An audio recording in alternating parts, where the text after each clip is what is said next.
కలికోట సూరమ్మ ప్రాజెక్టును టీ సర్కార్ నిర్లక్ష్యం చేస్తోందని టీపీసీసీ చీఫ్ రేవంత్ రెడ్డి విమర్శించారు. జగిత్యాల జిల్లా కథాలాపూర్ మండలం కలికోటలో అసంతృప్తిగా మిగిలిపోయిన ఆ ప్రాజెక్టు సూరమ్మ ప్రాజెక్టును రేవంత్ రెడ్డి మాజీ ఎంపీ పొన్నం ప్రభాకర్ సందర్శించారు.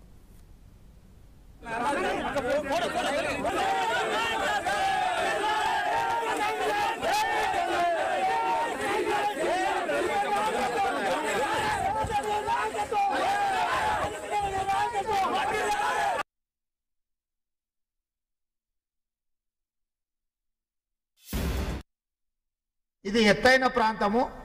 దీనికి కలికోట సూరమ్మ ప్రాజెక్టు పూర్తి చేస్తేనే ఈ ప్రాంతానికి నీళ్లు వస్తాయి. 43,100 ఎకరాలకు నీరు అందుతుంది.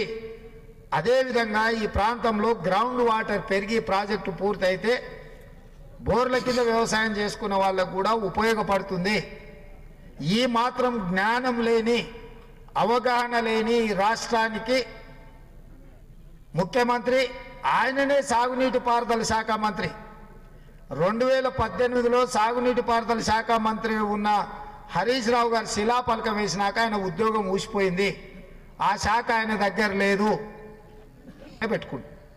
ఇప్పుడు నేను అడుగుతున్నా, ముఖ్యమంత్రి నువ్వే, సాగునీటి పారుదల శాఖ మంత్రి నువ్వే, అపర భగీరథుడు నువ్వే, ఇంజనీరు నువ్వే, అన్నీ నువ్వే. నువ్వు మొత్తం కూసున్న కాడనే కళ్ళు మూసుకుంటే మొత్తం ఊహించగలవు, మొత్తం చెప్పగలవు, మొత్తం చేయగలవు.